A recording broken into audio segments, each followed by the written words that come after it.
Halo semuanya, pada video pembelajaran kali ini kita akan belajar tentang hukum Paticca Samuppada dalam agama Buddha.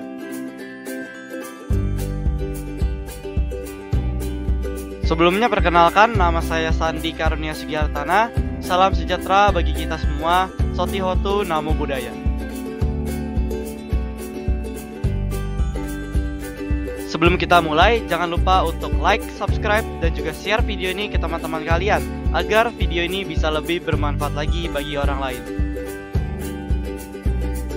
Pertama, kita akan membahas tentang pengertian Paticca Samuppada. Hukum sebab akibat yang saling bergantungan dalam bahasa Pali disebut sebagai Paticca Samuppada. Pemahaman hukum ini merupakan hal yang sangat mendasar dalam pengajaran Buddha Dharma.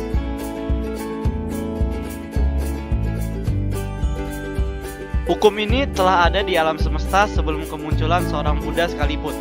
Hukum ini bukanlah ciptaan atau rekayasa seorang sama Sang Buddha. Namun, sebagaimana semua Dharma, memang hanyalah seorang sama Sang Buddha yang mampu menyingkapkannya. Sebelum kemunculan seorang sama Sang Buddha, hukum Paticca Samuppada belum pernah terdengar dalam pengajaran manapun. Pembabaran Paticca Samuppada bertujuan untuk memperlihatkan kebenaran dari keadaan yang sebenarnya, di mana tidak ada sesuatu itu timbul tanpa sebab. Jika kita mempelajari hukum Paticca Samuppada ini dengan sungguh-sungguh, kita akan terbebas dari pandangan salah dan dapat melihat hidup dan kehidupan ini dengan sewajarnya. Selanjutnya yaitu tentang rumusan hukum Paticca Samuppada.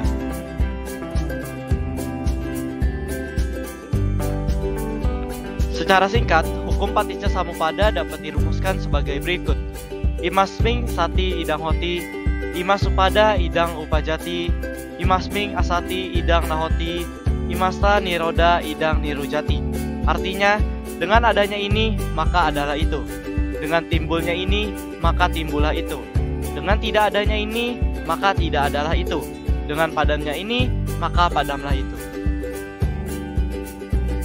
Pada rumusan di atas, kata timbul tidak sama dengan kata ada, dan kata padam tidak sama dengan kata tidak ada.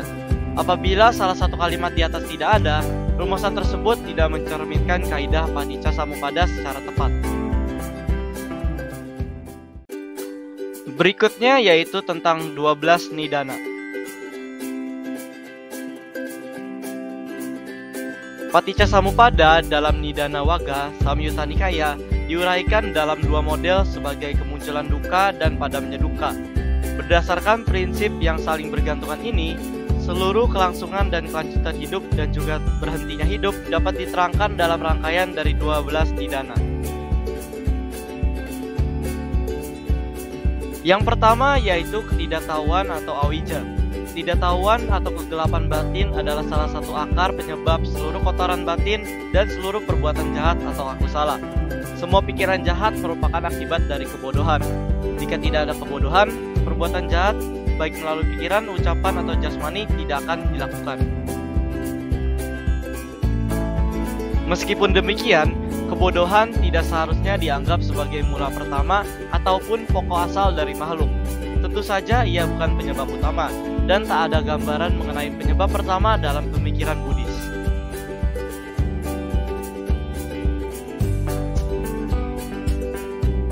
Pada diagram Paticca Samuppada, awija disimbolkan sebagai orang buta yang berjalan dengan tongkat. Simbol ini bermakna orang yang gelap batinnya yang tidak bisa melihat kebenaran. Yang kedua yaitu bentuk-bentuk karma atau sangkara. Awija pacaya sangkara. Dengan bergantung pada kebodohan, timbullah bentuk-bentuk karma yang menghasilkan kelahiran kembali. Istilah sangkara juga memiliki arti yang lain. Dalam kalimat sabe sangkara anicca atau anicca wata sangkara, yaitu segala sesuatu yang terjadi dari paduan unsur adalah tidak kekal.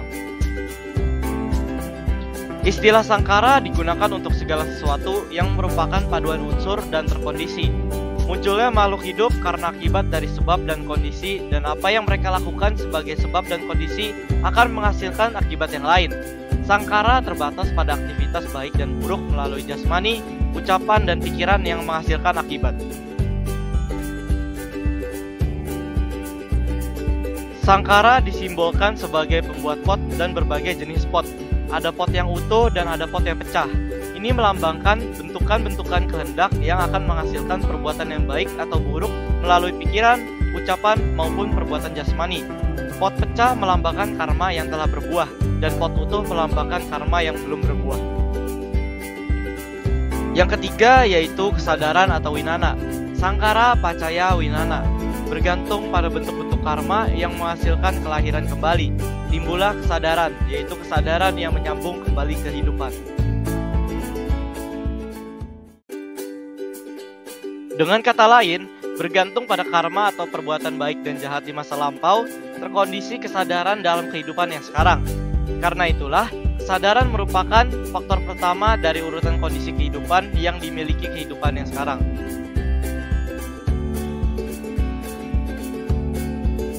Dalam Mahanidana Sutta Digha Nikaya dinyatakan, ketika kegelapan batin dan nafsu keinginan dimusnahkan, perbuatan baik dan jahat tidak lagi terjadi dalam diri makhluk hidup.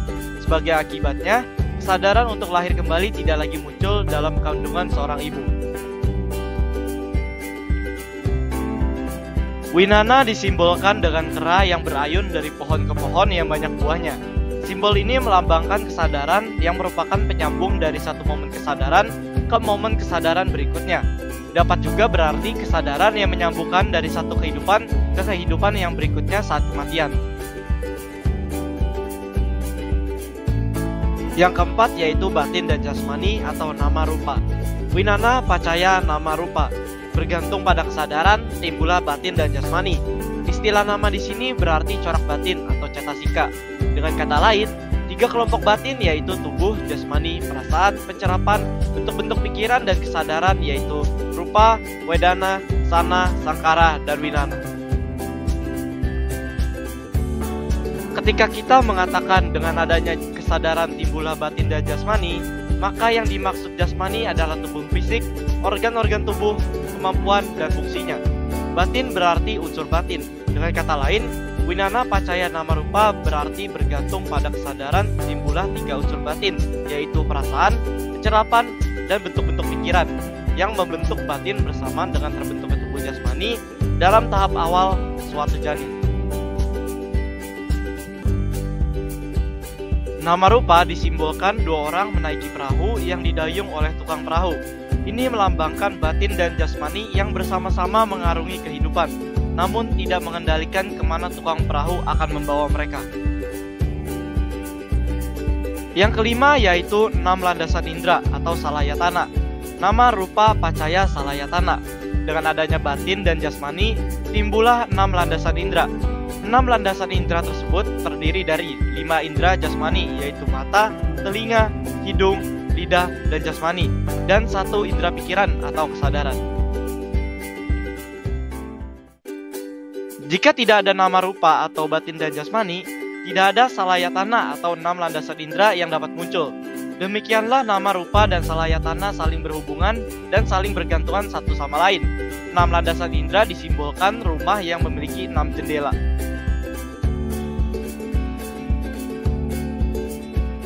Yang keenam yaitu kontak atau pasa. Salayatana, pacaya, pasa. Bergantung pada 6 landasan indera timbullah kontak. Menurut pernyataan di atas, kita melihat 6 landasan indera atau ayatana, mata, telinga, dan seterusnya. Mereka adalah landasan indera dalam atau ajatika ayatana.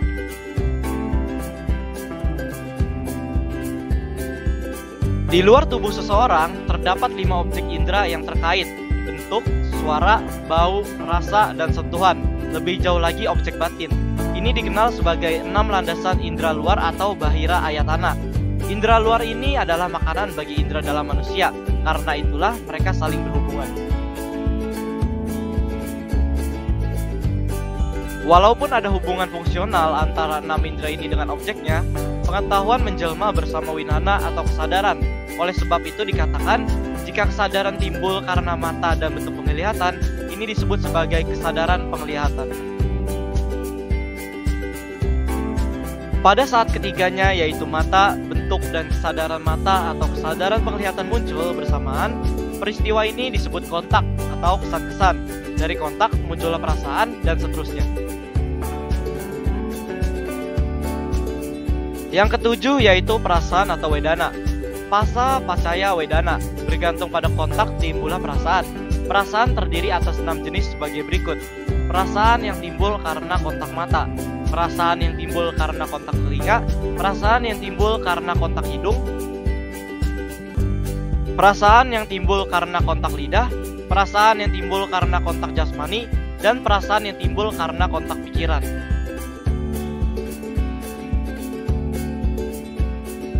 Perasaan mungkin berupa kesenangan atau suka, penderitaan atau duka, ataupun netral seperti tidak menyenangkan atau menyakitkan. Seperti yang telah dijelaskan sebelumnya, objek-objek indera tidak pernah dapat diketahui melalui kepekaan khusus tanpa jenis kesadaran yang sesuai. Tetapi saat ketiga faktor ini bergabung, timbullah kontak. Dengan timbulnya kontak, timbullah perasaan atau wedana secara bersamaan dan tidak pernah dapat dihentikan oleh kekuatan atau tenaga apapun. Itulah sifat dari kontak dan perasaan. Setiap makhluk kemungkinan memiliki perasaan yang berbeda ketika merasakan objek yang sama. Sebuah objek bisa dirasakan menyenangkan oleh seseorang, tetapi bisa dirasakan tidak menyenangkan oleh orang lain dan netral oleh orang lain yang tak terpengaruh.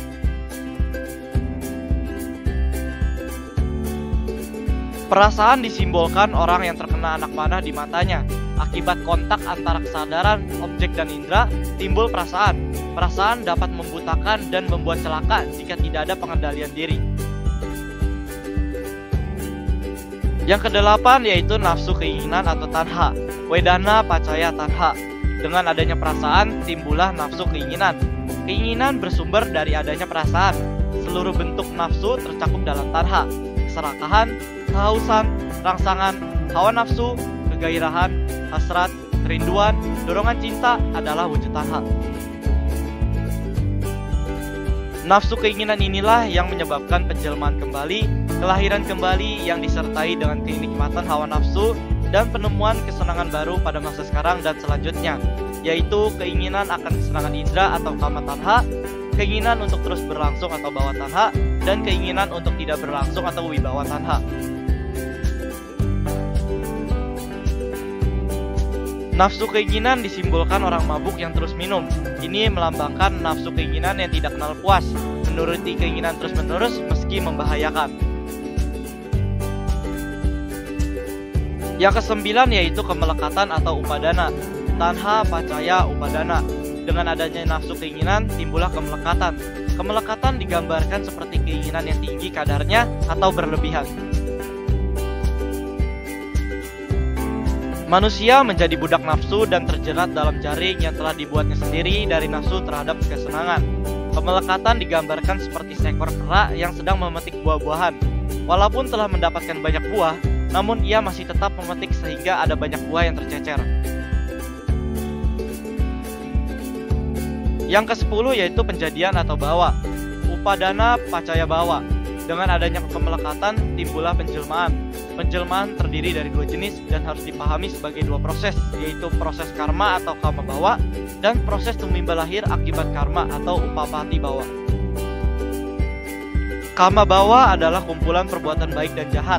Upapati bawa adalah sisi kehidupan yang netral secara moral dengan karma yang pasif, dan berarti proses tumimba lahir akibat karma di kehidupan yang selanjutnya. Karma atau perbuatan baik dan jahat di masa lampau menimbulkan kehidupan di masa sekarang. Karma di kehidupan sekarang dan pada gilirannya menyebabkan kehidupan di masa depan atau upadana pacaya bawa.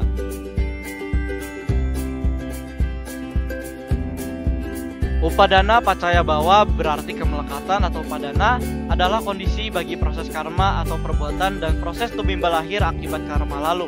Penjadian disimbolkan perempuan hamil yang melambangkan proses munculnya eksistensi atau kelahiran ulang.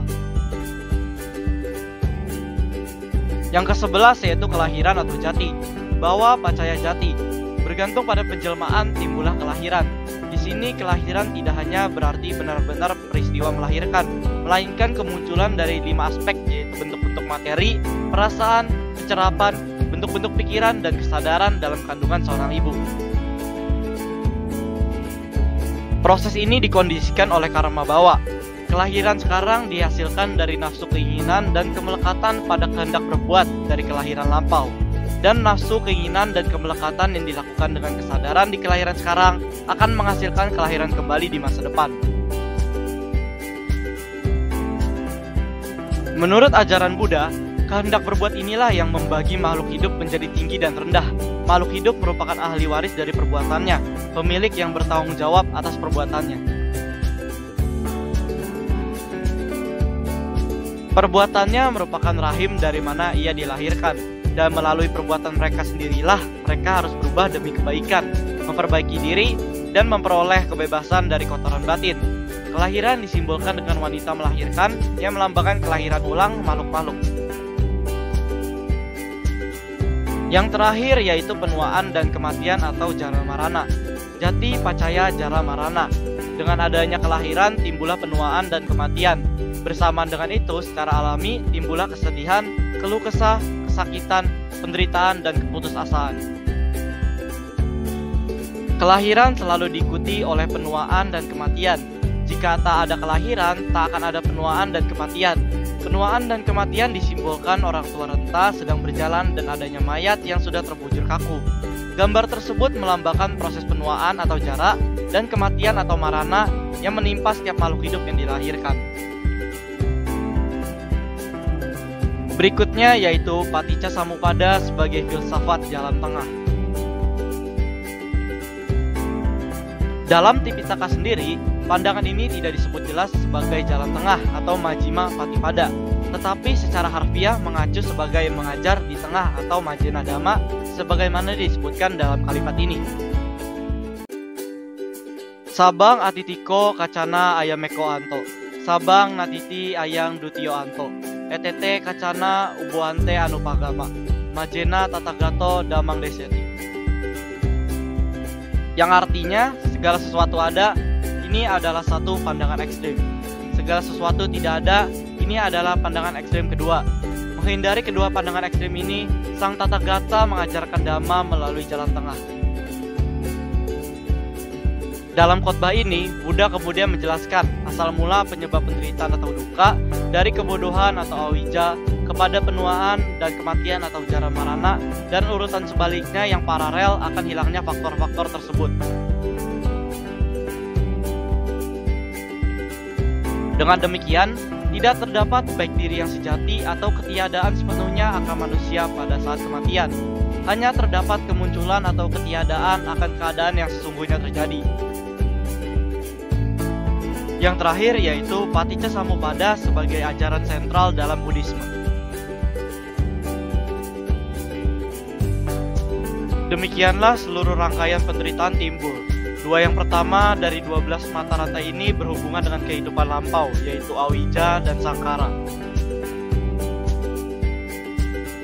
8 yang selanjutnya berhubungan dengan kehidupan sekarang, yaitu winana, nama rupa, salayatana, pasa, wedana, tanha, upadana, dan bawa. Sedangkan 2 yang terakhir berhubungan dengan kehidupan yang akan datang, yaitu jati dan jara marana. Proses sebab dan akibat terus berlanjut tanpa batas sampai terjadinya akhir dari proses kehidupan. Untuk dapat mengakhiri proses kehidupan, tentu harus memutus sebab yang akan menimbulkan akibat.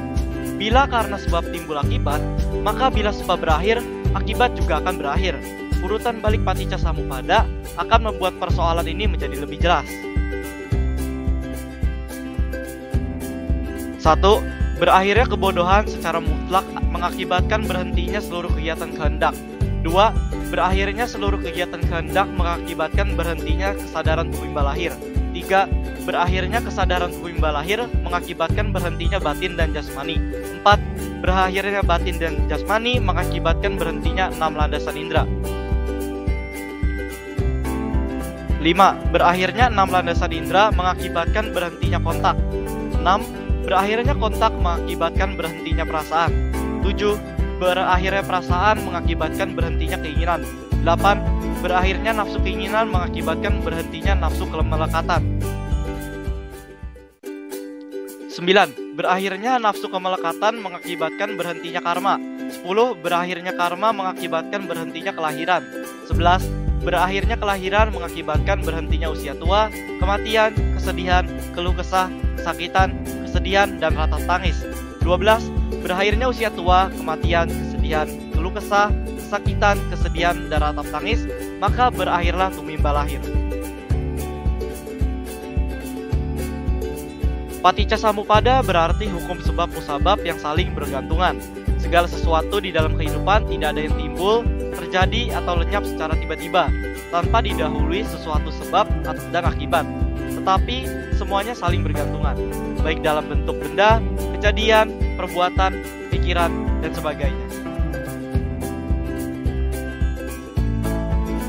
Proses sebab dan akibat ini berlangsung terus-menerus.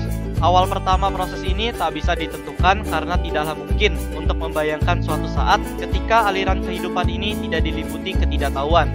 Tetapi, jika ketidaktahuan ini diganti dengan kebijaksanaan dan aliran kehidupan ini memahami nibbana, pada saat itulah proses tumimba lahir berakhir. Nah, seperti itulah materi tentang Paticca Samuppada dalam agama Buddha. Demikian materi yang dapat saya sampaikan. Semoga materi ini dapat bermanfaat bagi kita semua. Saya Sandi Karunia Sugiartana pamit undur diri. Apabila terdapat kesalahan baik dalam ucapan maupun tutur kata, mohon dimaafkan. Dan terima kasih bagi yang sudah menonton video ini. Sabe Sata Bawantu Sukitata. Semoga semua makhluk hidup berbahagia. Sampai jumpa.